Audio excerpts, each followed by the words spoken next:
Bien, damos comienzo entonces a esta unidad número 7 que tiene que ver con las propiedades magnéticas de las sustancias, ¿no?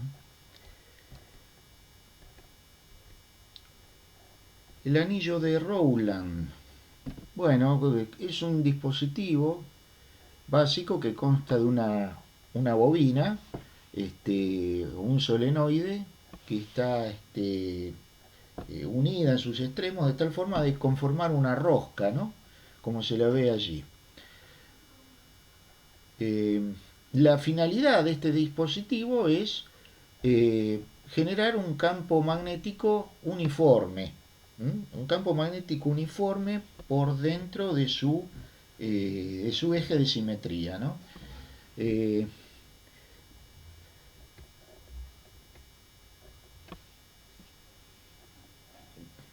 Ustedes si recuerdan la expresión del campo magnético para un solenoide muy largo en el interior, digamos en su parte media, tenía la forma mu0 por ni sobre la longitud, ¿no? Donde n es el número de vueltas e i es la corriente.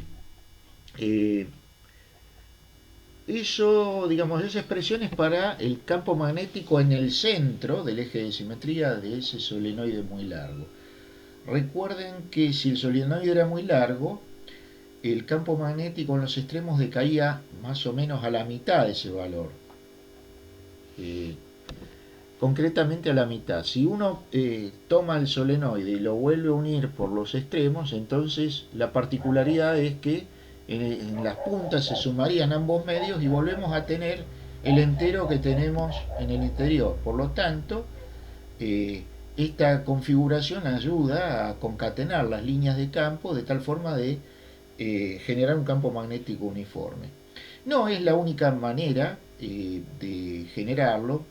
Por ejemplo, una bobina de Helmholtz es una bobina que tiene esa propiedad también, que en una vasta región, digamos, comparada entre los centros, un par de bobinas, también se puede, bobinas cortas, también se puede generar, digamos, superando un cierto margen de distancia, si se las coloca axialmente, o coaxialmente, mejor dicho, una cierta región donde el campo magnético es uniforme. Pero bueno, el dispositivo parece más empleado o más aconsejable es para eh, estudiar justamente las propiedades magnéticas de los materiales. Fíjense que si en el interior nosotros colocamos una sustancia que tenga alguna, eh, digamos, relación con el magnetismo, que sea susceptible de alguna manera al magnetismo, de hecho hay una magnitud que se llama susceptibilidad magnética, entonces esa sustancia, podríamos asegurar que en esa sustancia el campo magnético atravesado o concatenado por por la sustancia, ¿no? Por ese material, tendría una uniformidad bastante notable, o sea, bastante pareja a lo largo de todo el recorrido, ¿no? Eh, Bien, esta es la definición de la ley de Ampère. Fíjense, si tenemos que en un camino cerrado la integral de línea de B por el diferencial de longitud es igual a mu0 por I, tal como la conocíamos, donde I es la corriente que atraviesa esa región. Entonces, si nosotros elegimos la trayectoria roja, o sea, del eje de simetría de la sustancia, a diferencia de la ley de Ampère que tenemos anteriormente, ¿no? Podemos observar que el campo magnético sigue ese eje de simetría. El diferencial de él es un diferencial de recorrido colineal con el B por la propiedad de las tangentes en una circunferencia, ¿no? Y entonces el campo magnético, como bien sabemos, es mu0 por n por i, y va a tener el mismo valor que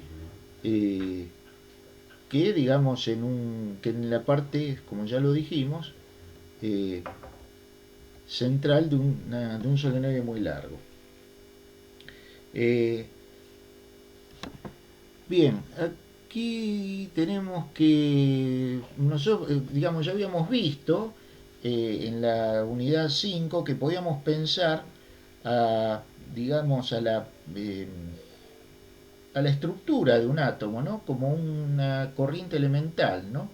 Imaginemos si prestamos atención al electrón 1s, a un electrón, supongamos, desapareado, como suelen tener la mayoría de los metales, ¿no? En su orbital s, entonces ese electrón conformaría una corriente elemental, ¿no?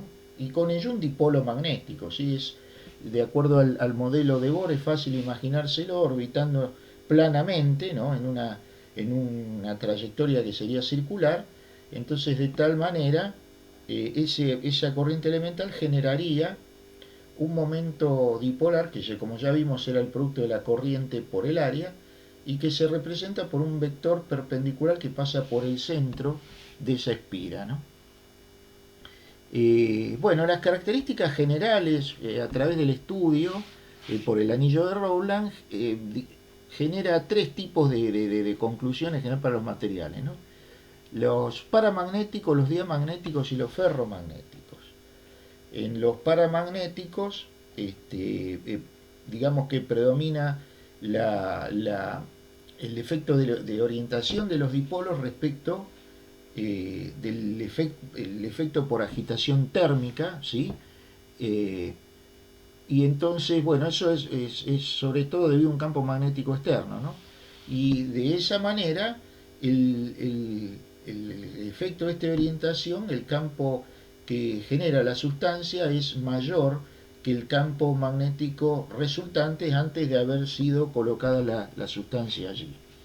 Eh, en este caso los materiales paramagnéticos están estos momentos dipolares, estas espiritas elementales, están de alguna forma relativamente cerca, ¿no? Por decirlo de algún modo. En los diamagnéticos existe un efecto de oposición dado por la ley de Farrell-Lenz, de tal forma que se oponen y terminan contrarrestando el campo magnético eh, externo, ¿no? Por lo tanto, el B que genera la sustancia, en definitiva, sumado al otro, nos da un campo magnético menor, ¿no?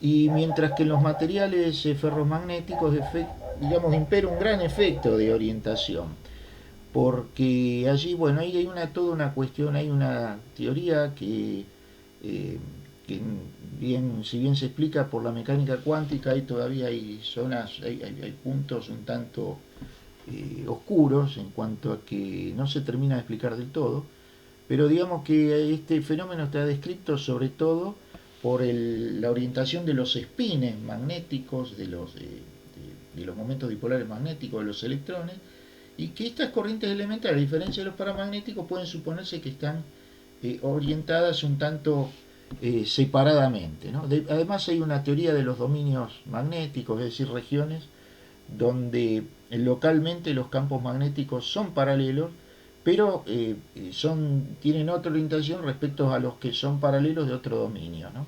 Son iguales intradominios, pero no son iguales interdominios magnéticos.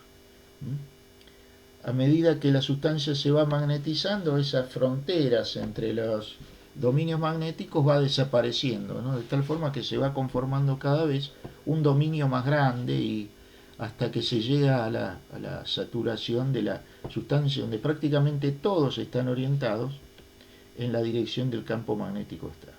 Bien, aquí tenemos un croquis general donde tenemos esa corriente elemental con el campo magnético generado por el propio dipolar, es decir, tenemos un momento magnético dipolar que genera el propio campo magnético de ese. Recuerden que por cada corriente hay un campo magnético, ¿no? Que se genera, y si ese campo magnético interacciona con un campo magnético externo, bueno, va a haber un efecto de orientación allí, ¿no? Va a haber, o sea, la espira esa tendería a orientarse eh, en la dirección final del campo magnético externo.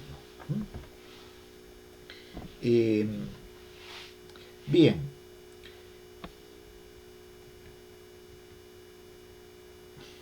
El momento dipolar, bueno, esto ya lo hemos visto en las prácticas y a su vez también lo hemos visto en uno de los apuntes que están detallados, un apunte manuscrito allí que elaborado por quien les habla, donde están estas cuentitas, ¿no? De dónde sale, es decir, allí uno puede imaginarse, para simplificar un poco la geometría, una espira cuadrada. Esta sería la espira constituida por un dipolo elemental de corriente, ¿no? Por un átomo. Y entonces, bueno, allí se ve esta misma espira, esta proyección de la espira que vemos allí de frente, la vemos en forma lateral y tenemos este croquis, ¿no? Es decir, la corriente eh, por el extremo superior la vemos saliente y el inferior entrante, ¿sí? Tenemos el vectorcito de área eh, que estaría apuntando hacia la... Es como si nosotros de alguna manera estuviéramos viendo a a la espira desde la derecha, ¿no? ¿Está bien? Desde la derecha, o sea, si nosotros estuviéramos viendo, como más o menos pretende señalar el croquis allí, estaríamos viendo eso, eso que se ve allí, ¿no es cierto? Tendríamos un campo magnético exterior que sale hacia nosotros, la corriente que estaría circulando hacia la izquierda. Si nosotros lo vemos ahora lateralmente, vemos que sale la corriente, ¿no? Y del mismo modo, por el extremo exterior, estaríamos viendo la corriente que se va o que ¿cómo es que se dice? Que sería entrante si uno lo ve a esto lateralmente, ¿no? Por lo tanto, esta sería la situación. Eh, bien, como sobre los alambres laterales las fuerzas son iguales y opuestas, quedan únicamente las que se cancelan, y las fuerzas que generan el torque están dadas únicamente sobre los alambres posterior e inferior, ¿no? Y entonces ahí aparece una situación de un torque, ¿no? Si podemos imaginar un eje imaginario, valga la redundancia, justo en el eje de simetría de la espira, y entonces es como que la espira estaría pivotando ahí, ¿no? Y tendríamos un torque que rotaría, haría rotar la espira para un lado y para el otro en forma pendulante, ¿no? Ya lo hemos conversado eso en realidad, y bueno, ahí tenemos conforme la dirección del torque, sería un torque entrante en esta situación, porque la cuenta que nos daba era dos veces eh, la, digamos, la fuerza sobre cada alambre por la proyección del radio, ¿no es cierto? Eh, la proyección de este radio en la dirección perpendicular a la fuerza, ¿no? O sea, 2R por el seno de tita es, si mal no recuerdo, eh, donde acá R sería la mitad de B, ¿no? B sobre 2. Bueno, y esta era la cuenta final, ¿no? Allí está en un sentido vectorial. Lo que obteníamos finalmente es que el torque es el producto vectorial entre el momento dipolar y el campo magnético externo, donde ese momento dipolar se lo puede poner en función del B generado por la propia espira, pero no es por ahora no nos importa eso, simplemente vamos a aceptar a esa expresión de allí como la expresión final, ¿no? El momento dipolar, recordemos que se puede escribir como un escalar, que es la corriente multiplicada por el vector área, ¿no? Y que siempre, independientemente de la forma de la espira, esa era la conclusión. Siempre ese momento dipolar se puede expresar en términos del producto de la corriente por el área de la espira, independientemente de su forma, ¿no? ¿Está bien? Bien. Si tenemos varias corrientes elementales, resulta que finalmente podríamos pensar en un torque total que va a estar generado por un momento dipolar neto dado por el número total de dipolos por el momento dipolar propio de cada corriente elemental, que es I por A, ¿no? Eh, Bien, dice torque de alguna forma que generaba la oscilación de esas corrientes elementales, si bien uno en principio puede suponer que es una especie de movimiento armónico simple porque la espira estaría pendulando, en realidad no es así, ¿no? Porque en realidad siempre hay un roce, los dipolos de alguna forma rozan con la sustancia que está a su alrededor y termina siendo un movimiento en general amortiguado, ¿no? Hay una pérdida de energía que se transforma en calor de alguna manera, ¿no? Y esa es la condición final de orientación. Bien, aquí aparece algo bastante didáctico, que es el concepto de corriente superficial. Esto sirve, aunque parezca algo un poco caprichoso, ¿no? Después vamos a ver por qué. Es un concepto que sirve bastante como para interpretar el magnetismo de la sustancia. Por ejemplo, imagínense que tenemos un material que está magnetizado y que tiene una sección cilíndrica, ¿no? Como para simplificar un poquito las cuentas. Y que en una situación extrema todos los momentos dipolares estén orientados, de tal forma que si nosotros hacemos un corte, como lo señala aquí, ahí vemos el plano en forma lateral con el que cortamos la espira y después la vemos de frente nuevamente, ¿sí? Resulta que si vemos de frente nosotros veríamos una situación como la que se indica allí. Es decir, veríamos de plano, en forma de plato, a todas las espiras elementales con sus corrientes también elementales, ¿no? Bien, ahora veamos, prestemos un poco de atención a lo que ocurre, vamos a empezar por el centro, ¿no? Entre cada par de fronteras, entre dos corrientes elementales, ¿cómo es que se dice? Vecinas, ¿no? O colindantes de alguna manera. Entonces fíjense lo que ocurre aquí. Imaginemos que tomemos esas dos que están allí, ¿no? Es decir, tenemos dos espiras, vamos a usar acá dos espiras elementales y ver un poquito, tratar de ver con el microscopio lo que ocurre. En la posterior, la corriente, digamos que circula en sentido antihorario, y en la interior también, ¿no? Si vamos a suponer que las corrientes en todos esos momentos dipolares circulan para el mismo lado. Ahora fíjense lo que ocurre ahí en la frontera. Tengo la de la espira superior que iría de izquierda a derecha, pero esa se nos junta con la corriente de la espira inferior que va de derecha a izquierda. De tal forma de que en esa región central se nos cancelarían. Pero digamos lateralmente, fíjense que lateralmente, digamos, las dos apuntan para el mismo lado, tanto a la derecha como a la izquierda, ¿no? A la derecha en sentido ascendente, a la izquierda en sentido descendente. En definitiva, podríamos esperar una corriente neta de esta forma, ¿no es cierto? ¿Está? Bueno, lo mismo ocurriría si tomáramos tres corrientes elementales. Tendríamos como todas las corrientes en las fronteras se cancelan, tendríamos disculpen la torpeza del empleo de este puntero con mi mouse, no es tan, tendríamos algo así, ¿no? Si tomamos cuatro corrientes elementales, algo similar a un cuadrado, y así, etcétera, ¿no? Si tomamos siete corrientes elementales, algo similar a un hexágono, y así, hasta que a medida que nos vamos, eso ocurre entre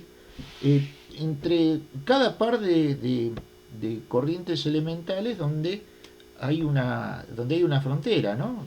En esa frontera las dos corrientes circularían en sentido contrario, de tal forma de que si extendemos el análisis para todos los pares de corrientes elementales, nos vamos a quedar con una corriente que únicamente es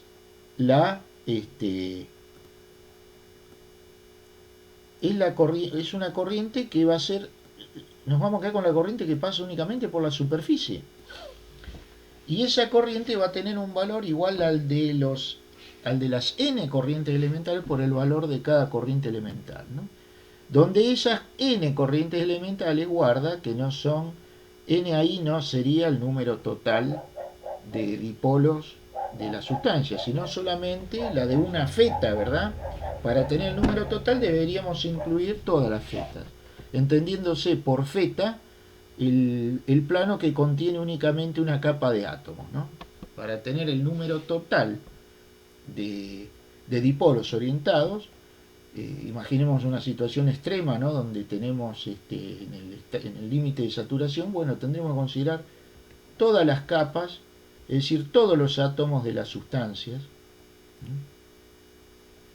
Bien, entonces ahora vamos a dar origen a la introducción de estos conceptos de susceptibilidad, permeabilidad y permeabilidad relativa. Todos estos parámetros son los que de alguna forma cuantifican una propiedad magnética. Entonces fíjense, planteando la ley de Biot, ahora tenemos que, a diferencia del caso,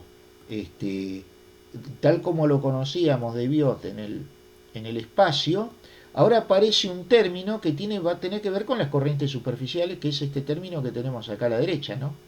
Podríamos pensar que de un modo similar, si nosotros consideramos ahora las corrientes superficiales de la sustancia, esta nos dotaría de un término adicional similarmente dado a la expresión de Biot-Savart tal como la conocemos, que es esta que está acá. La única diferencia es que ahora tendríamos una corriente superficial y un diferencial de longitud superficial pensado como una especie de micro solenoide que de alguna forma representa la corriente en la cual circularía sobre la superficie del material magnético, ¿no? Bien, si uno integra, o mejor aún, dice, si aplica la ley de Ampère, ahora lo que tenemos es lo siguiente, que fíjense que el primer término es el que ya conocemos, que depende únicamente de la corriente del bobinado, de la bobina, y acá aparecería en forma similar un término, fíjense cómo es la estructura, ¿no? Un solenoide muy largo, la expresión en el centro del eje era mu0 n por i sobre L, pero ahora va a aparecer en forma similar un mu0 con la misma estructura, n por i sobre L, donde el término S, ni sobre L, entre paréntesis con una sub S, hace referencia a la superficie del material magnético, ¿no? Si nosotros ahora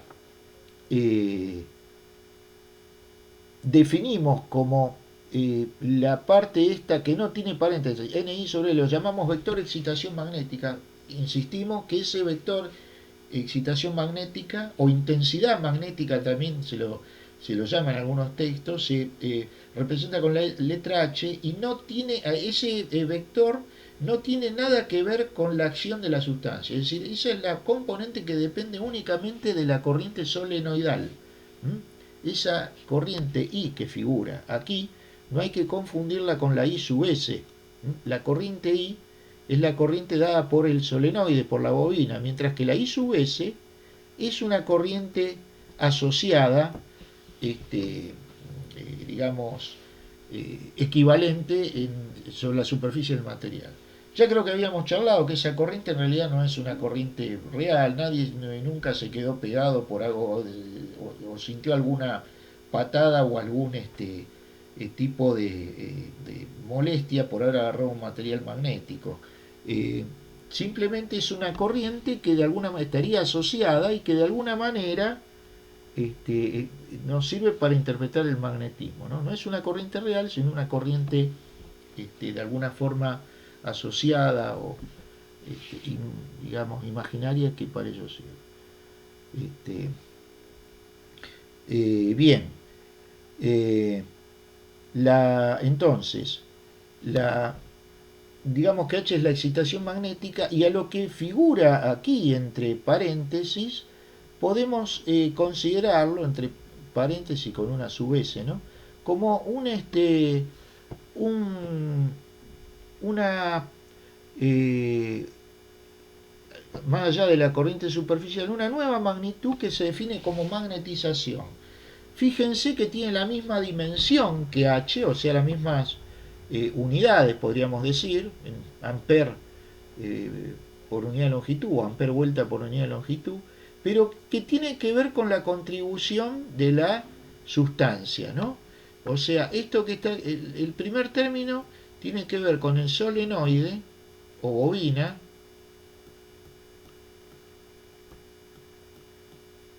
y el que está abajo tiene que ver con la sustancia, ¿no?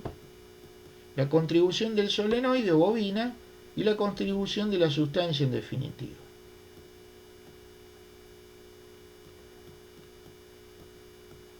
Bien, entonces, dicho esto, vamos a seguir con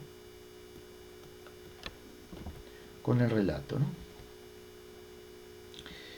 Si reemplazamos a esta magnitud, entre paréntesis, definida como magnetización, en esta primera expresión de la ley de Biot en forma completa, ¿no? Entonces tenemos allí claramente los dos aportes, mu0 por H más mu0 por la magnetización. Bien, ahora, entonces el material aporta la magnetización M, ¿no? Eso está clarito.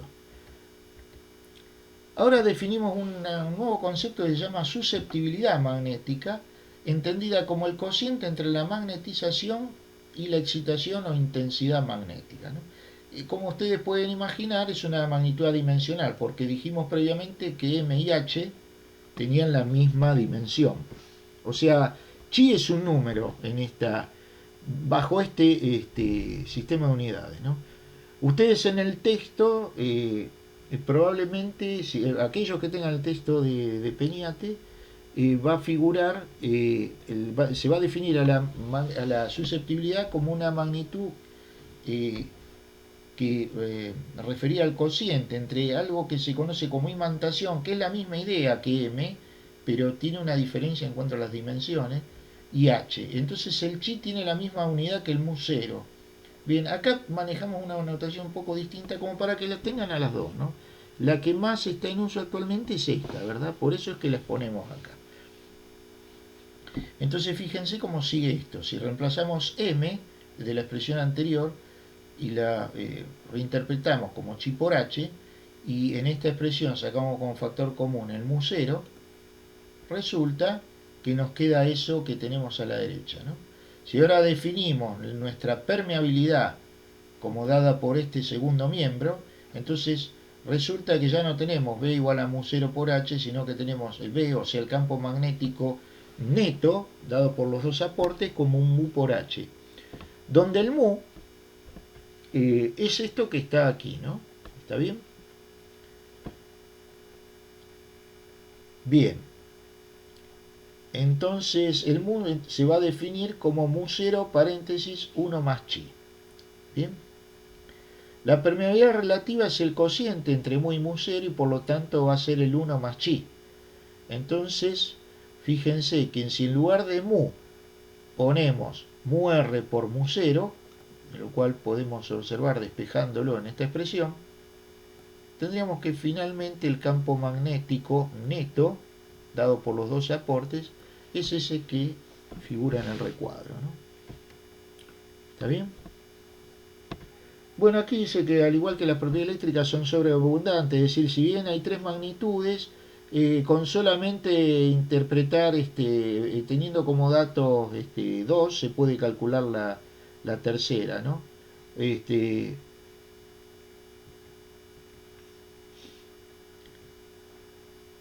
O sea, con tener el mu inclusive uno, porque el mu sub 0 ya lo podemos tener como dato. Con eso podemos calcular todas las demás. La susceptibilidad eh, y la permeabilidad relativa, ¿no? Y la permeabilidad con eso. Bien, estas son las características, ¿no? Del chi. Fíjense que aquí tenemos las tres propiedades: susceptibilidad en primer término, permeabilidad en el segundo y permeabilidad relativa en el último. Y acá tenemos cómo son los valores de estas tres magnitudes para los, digamos, cuatro tipos de sustancias, porque podemos hacer un caso especial para el vacío, ¿no? Tendríamos el vacío, los materiales paramagnéticos, los diamagnéticos y los ferromagnéticos. En realidad hay otras categorías, hay al menos una o dos categorías, pues sería, además hay una categoría más por lo menos que es los materiales ferrimagnéticos, que son unos materiales medio particulares, ¿no? Por lo generalmente lo componen las tierras raras, esos materiales ferrimagnéticos, o algún tipo de aleaciones especiales. Pero no vamos a entrar en ese tema.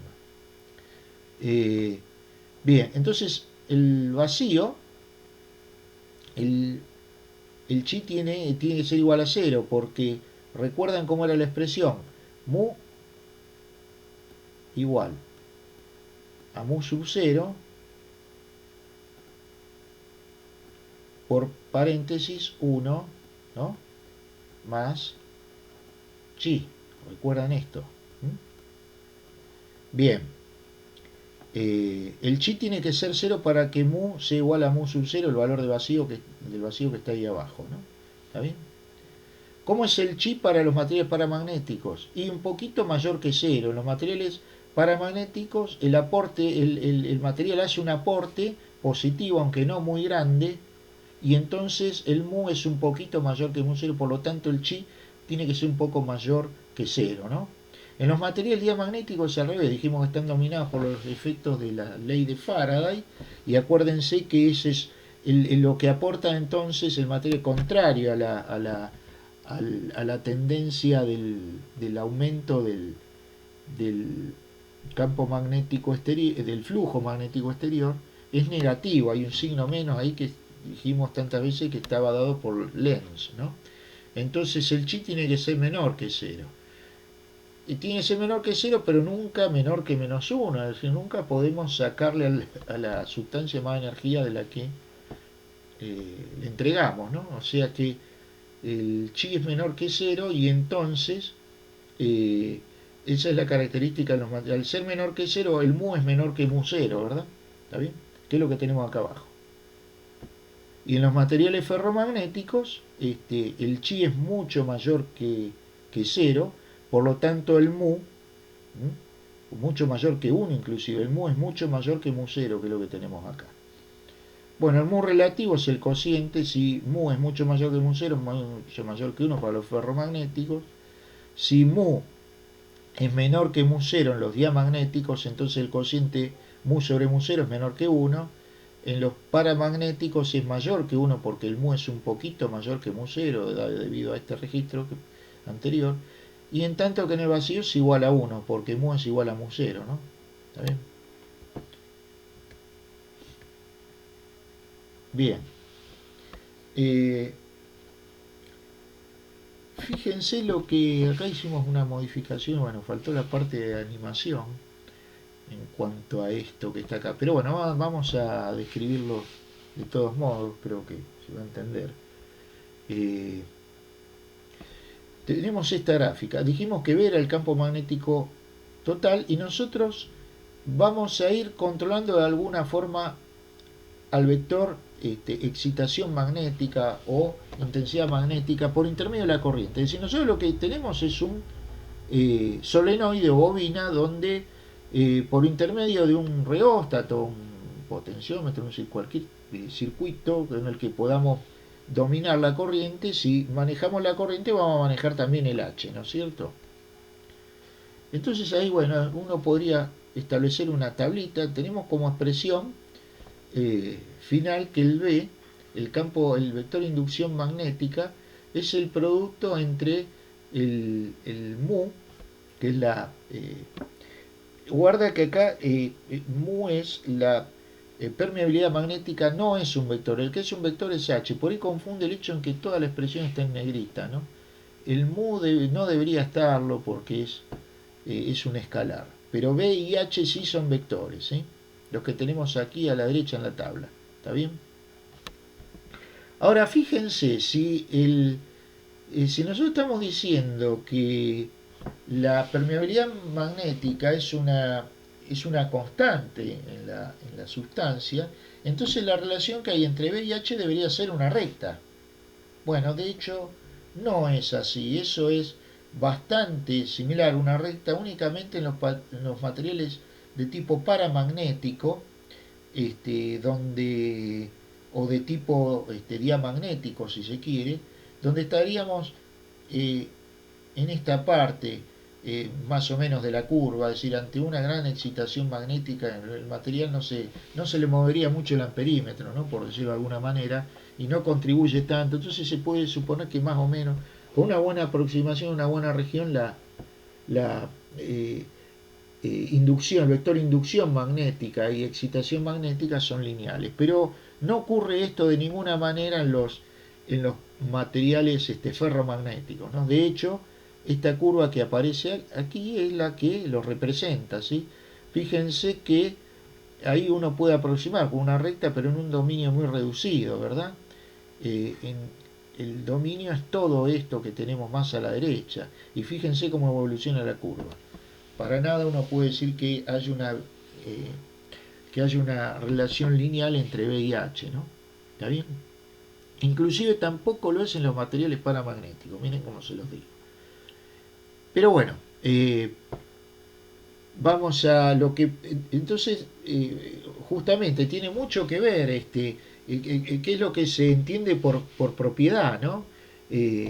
Sucede algo similar, por ejemplo, con el calor específico. Uno cree que es de alguna manera, que es una magnitud constante y no lo es, ¿no? Porque tiene que ver también en qué condiciones exteriores atmosféricas se evalúa ese calor específico. Bueno, acá pasa lo mismo también con la sustancia. Tiene mucho que ver en la expresión de la permeabilidad magnética sobre en qué condiciones, sobre todo de corriente exterior o de aislamiento de la sustancia, se evalúa la excitación magnética, ¿no?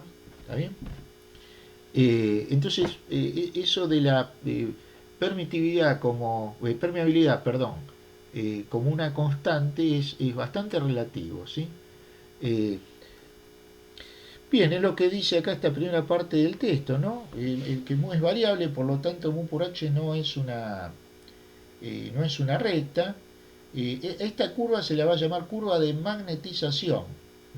Cuando nosotros graficamos la inducción magnética, que es de alguna forma el campo magnético total, dicho más en criollo, respecto de la excitación magnética, ¿no? Eh, digamos que cada material ferromagnético tiene un tipo de curva que es que, que es diferente, ¿no? Porque, bueno, todas las sustancias no son igualmente de amigables con el campo magnético exterior, ¿no? Eh, Dijimos que H es de alguna forma la causante de la orientación de los dipolos. Este, H igual a N por I sobre L es la variable que controlamos porque controlamos la corriente. Y entonces, si mu no es una constante, entonces mu también es una función de H, ¿no? Eso queda archi ultra evidente si uno si uno observa este croquis. Mu no va a valer lo mismo en esta región donde hemos señalado que acá, por ejemplo. ¿Está bien? En cada caso, o sea, tiene un comportamiento local según el valor del vector excitación magnética con a que se someta la sustancia, ¿no? ¿Está bien? Por lo tanto, dice aquí que no hay que confundir a mu igual a b sobre h con la derivada pendiente de la tangente. En realidad, el mu, el local, en cada caso sí sería la derivada de b respecto de h, pero para eso deberíamos saber cómo se comporta en definitiva b respecto de h, ¿no? Para lo cual, bueno, uno tiene que tener un estudio ulterior de la cosa. Dice, el codo evidencia el estado de saturación.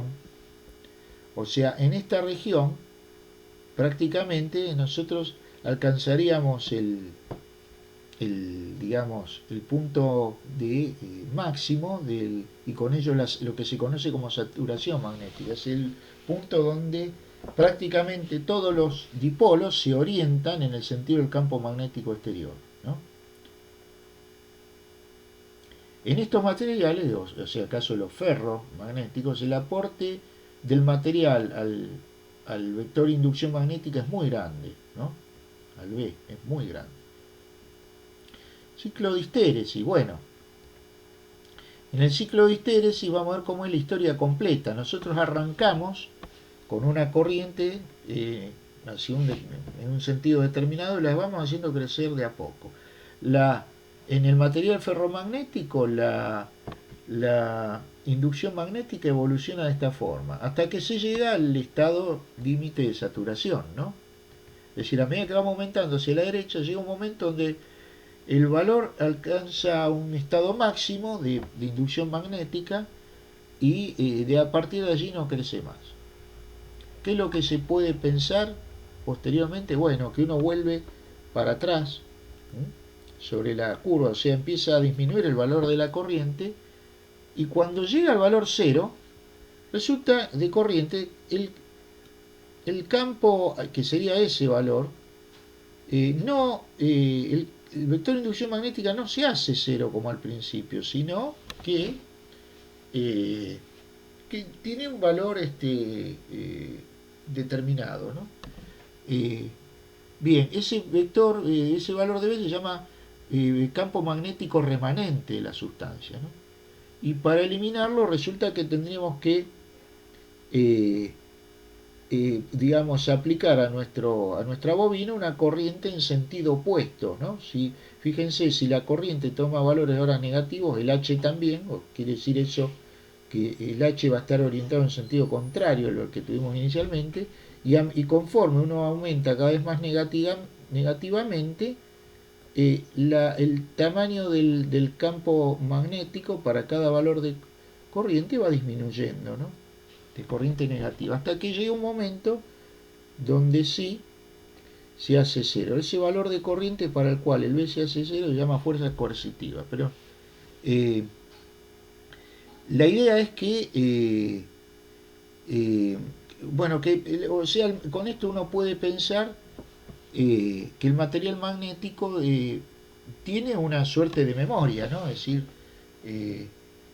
no, cuando uno disminuye, no vuelve al estado, el valor de la corriente no vuelve al estado inicial, ¿no? Sino que queda un campo magnético remanente. Bueno, de hecho, en ese principio se basaron las primeras unidades de memoria, ¿no? Para la grabación o la adquisición de datos, como cintas de memoria, lo que uno pudo ver digamos, en lo que ustedes tal vez seguramente no lo hayan visto, pero nosotros llegamos a ser testigos de lo que era el cassette o el magazine. Eran unidades donde se grababan las conversaciones o los temas musicales a través de una cintas magnetofónicas también se les llama, ¿no? Y otros elementos también que funcionaban con ese principio. Bueno, bien, si nosotros seguimos disminuyendo aún más la corriente, el vector de excitación magnética empieza a tener un valor también negativo, como ocurriría en esta parte, en esta curva inferior, hasta que se llega a un límite de saturación también en el otro lado, ¿no? Si ahora empezamos a disminuir la corriente negativamente, o sea que si vamos hacia los H positivos, es decir, si se disminuye los valores negativos, como si ustedes aumentaran positivamente la corriente, va a empezar a ocurrir lo mismo, algo similar, pero en sentido contrario a lo que teníamos antes, ¿no? O sea, que el campo magnético empieza a disminuir en módulo, se alcanza un B remanente pero en sentido contrario, si uno empieza a aumentar la corriente positivamente, empieza a atenuar ese campo magnético remanente negativo hasta anularlo en el punto donde la curva de histéresis cruza el eje de abscisa, y allí, digamos, si uno prosigue con esa actitud, se vuelve a repetir la historia. Digo a repetir entre comillas porque en realidad no lo es tanto. Fíjense dónde salimos anteriormente. O sea, la curva esta inicial no coincide con el extremo final. Bien, hay un efecto seguramente allí que tiene que ver con lo termodinámico, ¿no? Por lo cual no. Y bueno, y se completa el ciclo, ¿no? Al llegar nuevamente al punto inicial de esa manera, al punto del límite de saturación posterior, se completa el ciclo. Allí tenemos, bueno, dos esquemas generales. Fíjense, todo este procedimiento se denomina ciclo de histéresis, ¿no? Por lo general, los ciclos de histéresis más anchos son los que se usan en la fabricación de imanes, ¿no es cierto?, o materiales de hierro. Y los ciclos de histéresis más angostos son los que se utilizan más en las máquinas de tipo tales como generadores o motores eléctricos. Se pretende que los ciclos de histéresis de los campos respondan más a esta forma que tenemos allí. En cambio, estos otros se usan más para los imanes, creo que inclusive para los transformadores también se pretende esos ciclos de histéresis que vemos allí. Bueno, vamos a ver cómo es entonces ahora el tema de la energía. La energía consumida en estos dispositivos, ¿no? Imaginemos que tenemos, esto es un esquema muy simple. En lugar del toroide ahora suponemos que tenemos una bobina, imaginémonos, ¿no? Como para simplificar un poco la geometría, que tenemos un material magnético en el seno de una bobina. Esa bobina tiene una sección de área A igual a la del material, ¿no? Y una longitud L, o sea, de tal forma que la bobina está arrollando, lo está abrazando, está enrollada sobre su superficie. Y como en toda bobina hay una caída de tensión que podemos suponer que es este valor epsilon, ¿no? entre los extremos, en un determinado instante de tiempo puede ser, ¿no? Recuerden que esa caída de tensión en una bobina, en un circuito en estado estacionario, es cero, pero bueno, vamos a suponer que estamos en el estado transitorio por un momento, ¿no? Para que no haya lugar a ningún tipo de dudas o susceptibilidades en esto.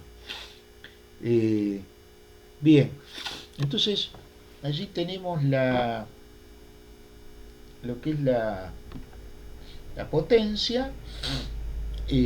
Empezamos definiendo esa potencia, ¿no? Como el producto entre la tensión entre los extremos de esa bobina, que podemos imaginar que tiene un resistor incluido, como lo hemos visto en los circuitos RL, ¿no? Es decir, es imposible pensar en una bobina que no tenga resistencia. En realidad tiene como todo elemento óhmico, tiene una resistencia. La FEM inducida está en sentido de módulo, ¿no? Como nos interesa el módulo, porque vamos a calcular el valor positivo de la potencia. N por la derivada del flujo respecto al tiempo, donde N es el número de vueltas que tiene la bobina. Bien, si uno ahora reemplaza el flujo como la expresión B por A y asumimos que B es el valor del campo magnético del solenoide en el centro, nos queda, y asumimos que lo que varía en el tiempo es el valor de ese campo magnético, nos quedaría esta expresión que está aquí, ¿no? Por otro lado, tenemos que el vector excitación magnética es N I sobre L, de lo cual despejamos el I y lo ponemos en función de H. Reemplazamos I de esta expresión, ¿no? Y nos queda esta otra. Los N claramente se simplifican y nos queda finalmente A. Si juntamos A con esta L, A por L sería entonces el volumen de esa barra magnetizable, y entonces el volumen del material, ¿no? O el de la bobina, como a ustedes más les guste, podemos entonces expresar que ese diferencial de trabajo para magnetizar en la sustancia como el producto del volumen por el vector excitación magnética por el diferencial del vector inducción magnética, ¿no? Si nosotros ahora dividimos por el volumen, en lugar de tener energía de la sustancia magnetizable, vamos a tener una densidad de energía, dado por este diferencial de W, ¿no? O W minúscula. Y yo también utilizo la notación U minúscula, ¿sí? Eh, y este para el trabajo, o U mayúscula, es energía potencial o trabajo, o diferencial de ambos, y la U minúscula bueno, es lo mismo, las dos notaciones son válidas. Eh, Bien, entonces nos queda finalmente H diferencial B, ¿no? Entonces fíjense qué importante esto. Eh, H diferencial B sería el área en toda la curva, sería el área del ciclo, o sea, el área encerrada por estas dos curvas, ¿sí? Vamos a, entonces ese trabajo por unidad de volumen se lo interpreta también como la pérdida por histéresis magnética, ¿no? ¿Sí? Eh, Ahí tenemos, fíjense cómo sería esto, hay un elemento de área, ¿sí? Es decir, fíjense, si nosotros lo pensamos acá y tomamos un diferencial de B, esto que está acá sería el diferencial de B, ¿no? Vamos a ver si sale, a ver, sí, ahí está. El ancho de ese rectangulito es el diferencial de B. Si lo multiplicamos por el valor de la altura allí, en esa, el valor de la altura que sería un valor de H, en ese punto de la curva, una ordenada de H, entonces ese sería el área del elemento diferencial. Si sumamos, por ejemplo, todo eso en este primer tramo, ¿no?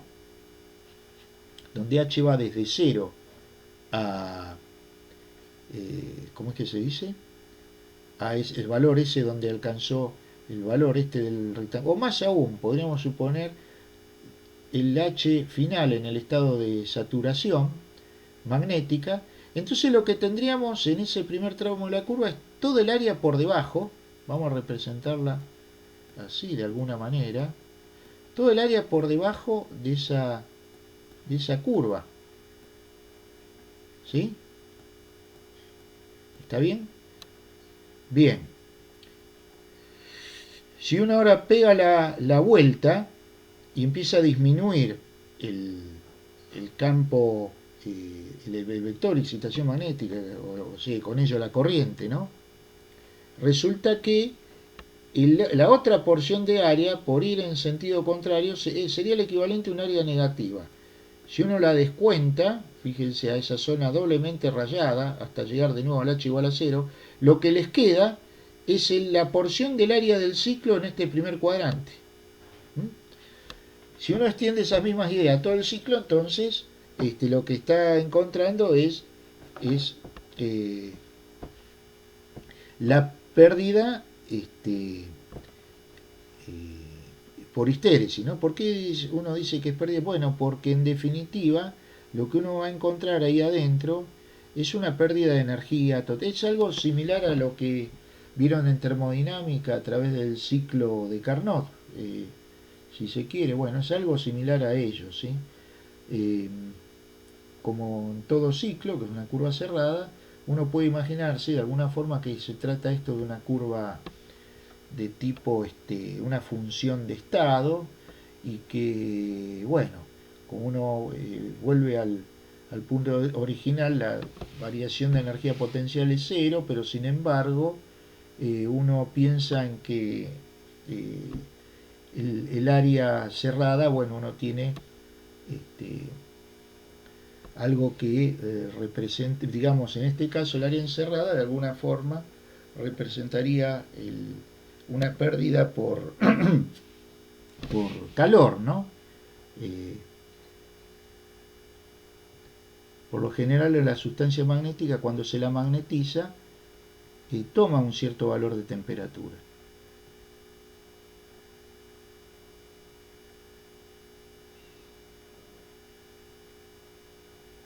Bien, entonces,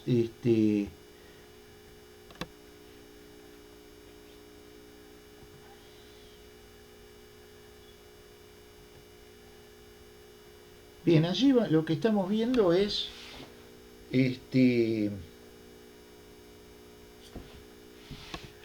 hay una también, una parte de esa, de la expresión que también tiene que ver con el trabajo, ¿no? Y si recuerdan también ese ciclo de Carnot era el cociente entre el trabajo y el calor respecto de la fuente más caliente, ¿no? Eso es lo que sería el rendimiento del ciclo de Carnot, ¿no? Donde el T diferencial S, el T, o sea, la integral, el T diferencial S era el calor acumulado dentro de en el ciclo, y que eso era igual, como el delta de U era igual a cero, eso era igual al calor eh, absorbido por la sustancia, ¿no? La diferencia entre el calor que entra menos el calor que sale. Bueno, más allá de eso, volvamos con, fíjense, acá hay otro aspecto de pensar, de cómo se piensa en esa densidad de energía. Tenemos de nuevo, ahora pensemos en el solenoide, ¿no? Un solenoide de n vueltas, que de alguna forma es un solenoide equivalente, ¿no? Porque hay un campo B, que ahora ese campo B es no es el campo B del solenoide en el vacío, sino que es el vector de inducción magnética neto, ¿no? ¿Está bien? Eh, entonces, fíjense, esa es una forma equivalente de cómo pensamos la densidad de energía en en la sustancia, ¿no? Este,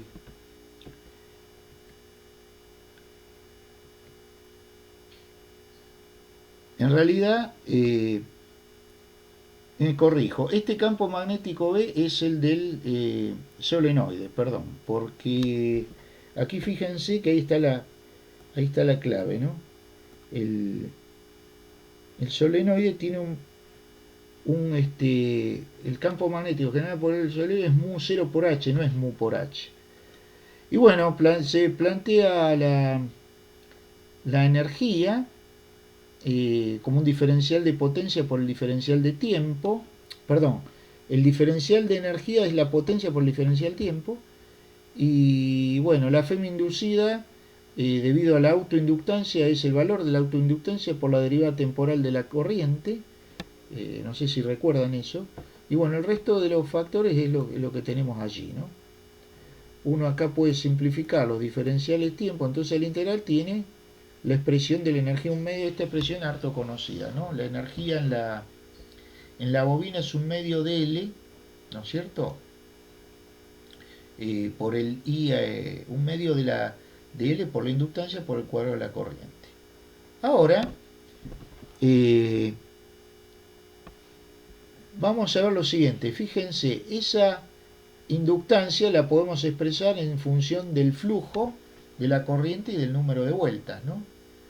Empezando por definir a la inductancia como n phi sobre i, entonces después lo que hacemos es reemplazamos el valor de phi como el valor del vector de inducción magnética de la sustancia, perdón, de la bobina por el área, y finalmente podemos decir que el área, eh,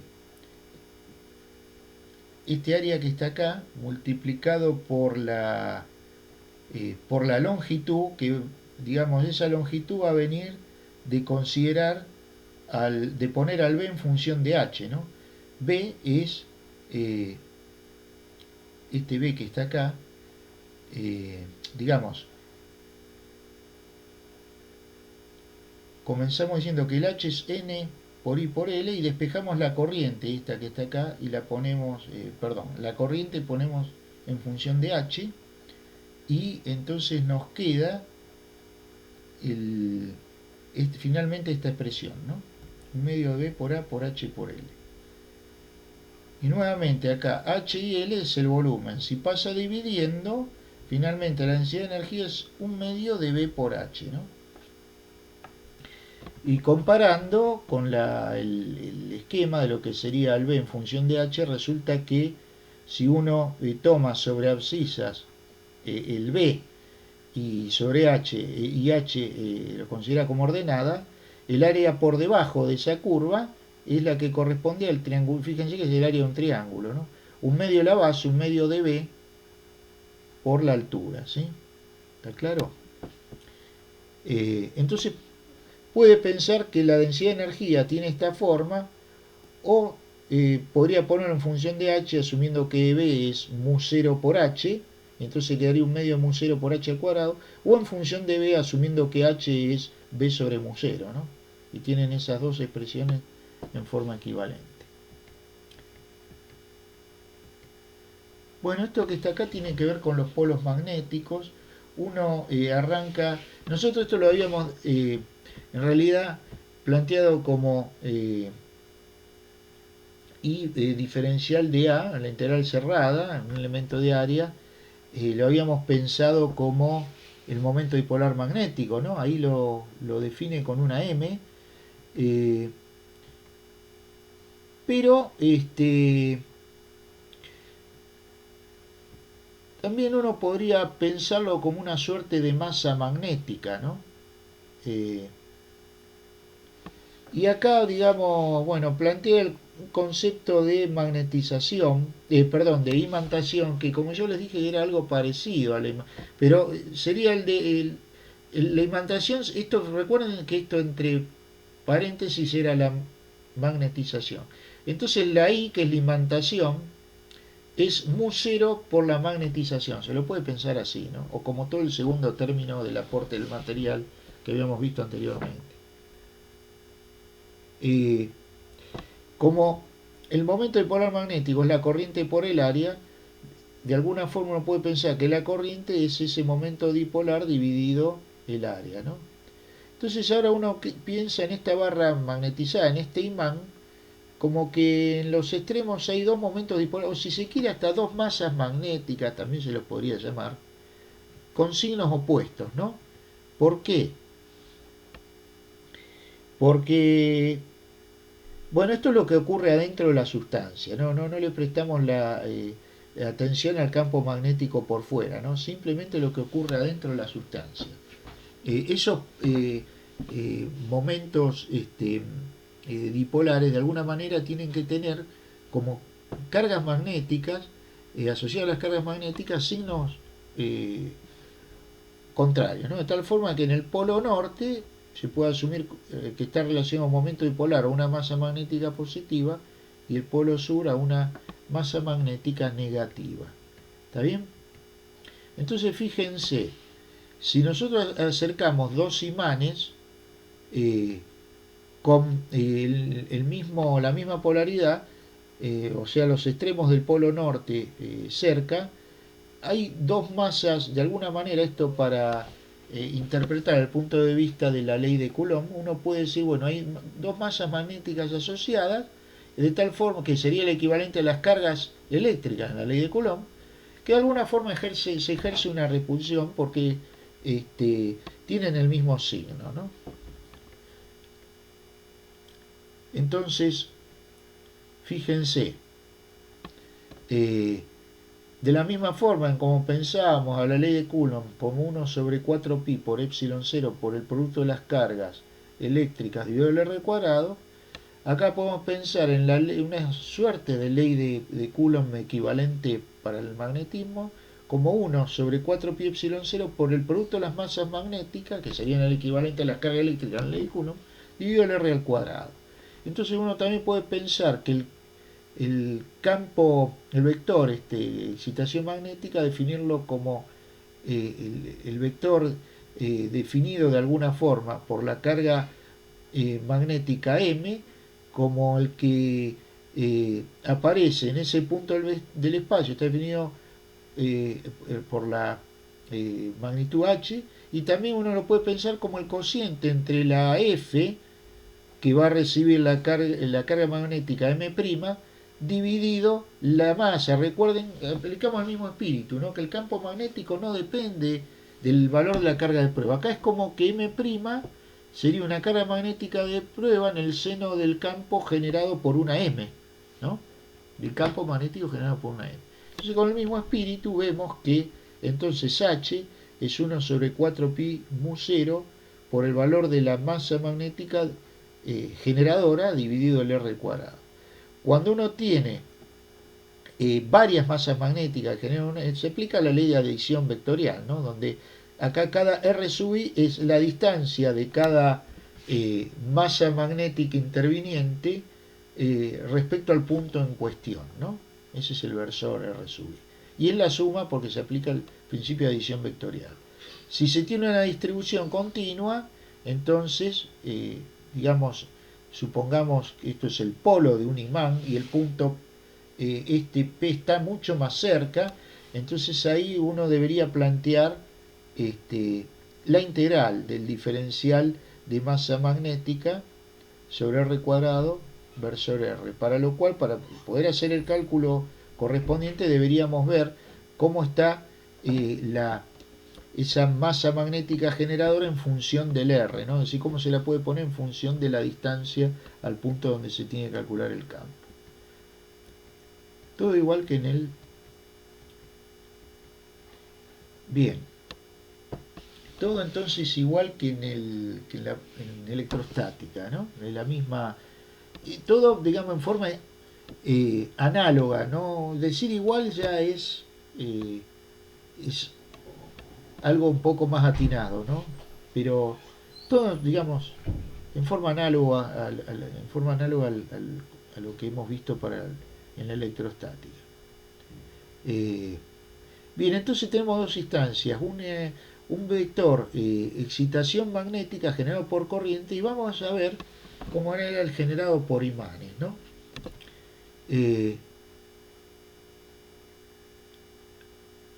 Uno podría pensar entonces que en cada punto está la contribución debida al polo sur y una contribución debida al polo norte, ¿está bien?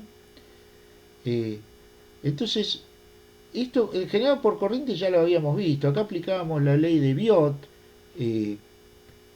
había, o sea, una ley de Biot para calcular el campo magnético en cualquier punto del espacio generado por una corriente. Acá tenemos que tener el equivalente de una ley de Biot también, pero para los imanes, ¿no? Entonces, en una sustancia magnetizada de alguna forma, tendríamos que pensar en un vector H que está dado por las dos contribuciones, ¿no? ¿Está bien? Una que iría por afuera de la sustancia y la otra por dentro de la sustancia. Entonces, en definitiva, si uno hace la suma en un lazo cerrado, como este H es una especie de función de estado, digamos, entonces en un camino cerrado la integral debería dar 0 total, ¿no? Debido a las dos, ¿cómo se dice? A las dos contribuciones dentro y fuera del material magnético, ¿no? Bien, parece que acá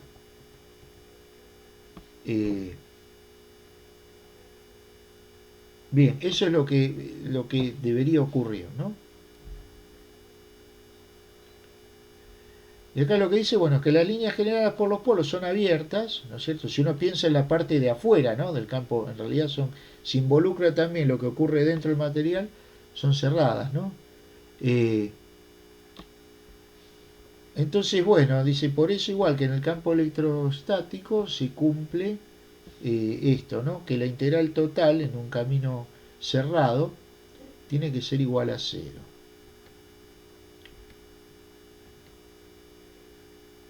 ¿Cuál es la única diferencia? Que en el caso del campo electrostático, la integral en un camino cerrado, puede o no encerrar a la carga siempre 0. En cambio, en el caso de un campo magnético es imposible aislar completamente un dipolo, ¿no? ¿Está bien? Entonces no podemos nunca encerrar una carga magnética. Bien, entonces ahora pasemos a lo que nos quedó antes, digamos, lo visto anteriormente nos va a seguir para el análisis ahora subsiguiente. Volvemos a la idea del anillo de Rowland y lo que es un circuito magnético, ¿no?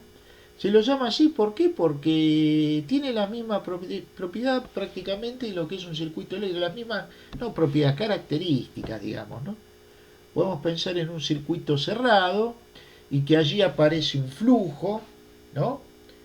Y que ese flujo, como ya hemos visto, es el producto entre el campo magnético, y acá no hay que resolver ningún integral porque ya dijimos que el campo magnético es uniforme y el área también, entonces por dentro del anillo podemos pensar de que hay bueno, un flujo dado por esta magnitud, ¿no? Si reemplazamos al B como el producto de la permeabilidad por la excitación magnética, tenemos finalmente esta expresión que está aquí, ¿no? Ahora fíjense, si nosotros reagrupamos estos términos, los pasamos al denominador de una función que está en el denominador entendida como L sobre sobre mu por A, o sea, la longitud sobre la permeabilidad magnética por el área, esto que está aquí en el denominador se puede interpretar como una especie de resistencia. De hecho, hasta se la denomina de una forma parecida, pero no es resistencia, se la va a llamar reluctancia, aunque cumple el mismo fin de lo que es una resistencia en un circuito eléctrico. Por otro lado, el numerador N por I cumple la misma función que la fuerza electromotriz, pero acá se la va a llamar fuerza magnetomotriz. Y finalmente el flujo, ¿no?, cumple el mismo papel que la corriente. ¿Está bien? Entonces, fíjense las unidades. Reluctancia tiene que ser, de alguna forma, bueno, aquí dice Ampere sobre Weber, ¿no? ¿Por qué? Bueno, porque fíjense, de esta expresión, si ustedes la pasan multiplicando para allá y el flujo lo pasan dividiendo, la bueno, la fuerza magnetomotriz tiene la dimensión del ampere. En ampere o ampere vuelta es lo mismo. Y el flujo dividiendo es Weber, ¿no? Esa reluctancia en realidad, para diferenciarlo de la resistencia, se la simboliza con una R mayúscula pero manuscrita, más que en la mayoría de los textos lo ven así, ¿no? Acá por un problema de procesador de texto se la escribe con una R mayúscula, inclusive para que sea más intuitivo, más inmediata la vinculación directa con la resistencia eléctrica en forma analógica, ¿no? Entonces, el circuito es un circuito cerrado y está formado por hierro, y en muchos casos, bueno, resulta que este toroide está abierto, tiene una región donde hay un entrehierro, un intervalo de aire o de otra sustancia, y que la reluctancia es el mismo, volvemos a insistir, tiene el mismo papel que la resistencia en un circuito de corriente. Aquí está, digamos, una definición más en cuanto a las equivalencias o a las analogías, ¿no? Dijimos que el flujo, de alguna forma, equivale a la corriente, ¿no? La fuerza magnetomotriz a la fuerza electromotriz. Y por último, la reluctancia, fíjense que tiene la misma forma. La reluctancia es proporcional a la longitud e inversamente proporcional al área, igual que la resistencia. Y la única diferencia es que la reluctancia es inversamente proporcional a la permeabilidad. Y acá, en cambio, en la resistencia es inversamente proporcional a la conductividad. Es decir, que también habría una última equivalencia en cuanto a que la permeabilidad es el equivalente o el análogo a la conductividad en un circuito de corriente, ¿no? Es decir, la facilidad que tiene para la sustancia, para, digamos, permitir o aceptar el flujo magnético, es lo que tiene la resistencia para conducirla a la corriente eléctrica, ¿no?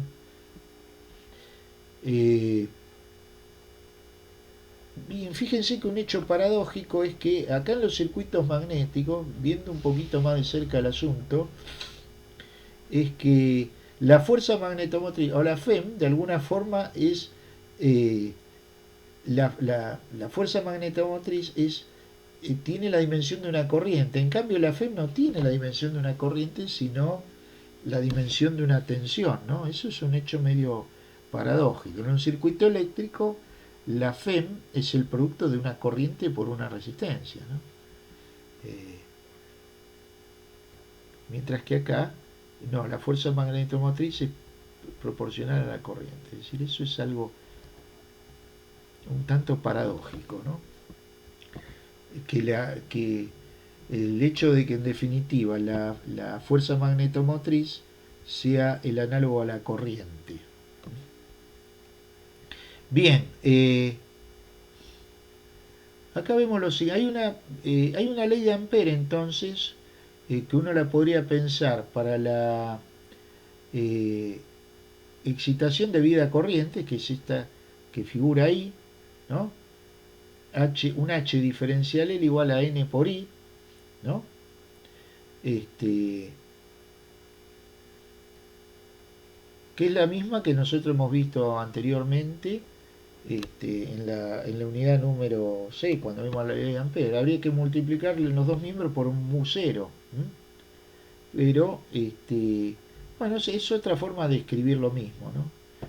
Si uno tiene aquí la ley si considera la parte H debida a los polos, o sea, debido al campo magnético, resulta que aparece que como esas líneas son cerradas, la integral de línea tiene que ser igual a 0, ¿no? Si suma miembro a miembro las dos cosas, resulta que en definitiva el H debido a ambas contribuciones, tanto a la excitación del campo exterior como al de la sustancia, debido a los polos de la sustancia, tiene que ser el equivalente, tiene que ser igual a N por I. ¿Está? Ahora, ¿cuál era? Acá tenemos un esquema, ¿no? Es decir, tenemos el toro, tenemos los polos sur y norte, y supongamos que hay una parte que es el entrehierro, es decir, una parte interrumpida del circuito. Allí entonces,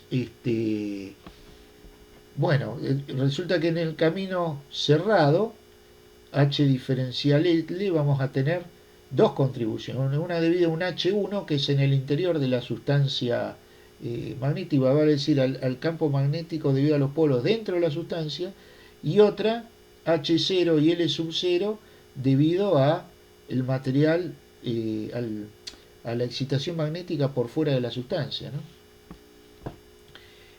Entonces, la suma de los dos aportes tiene que ser igual a lo que genera la excitación externa debido a la corriente eléctrica, ¿no? Bueno, acá lo que viene de ahora en más es simplemente un poco de álgebra. Se reemplaza a cada uno de los H por la expresión de los vectores inducción magnética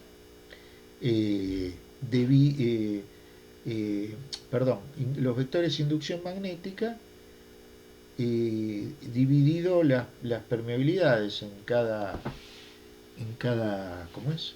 Caso, y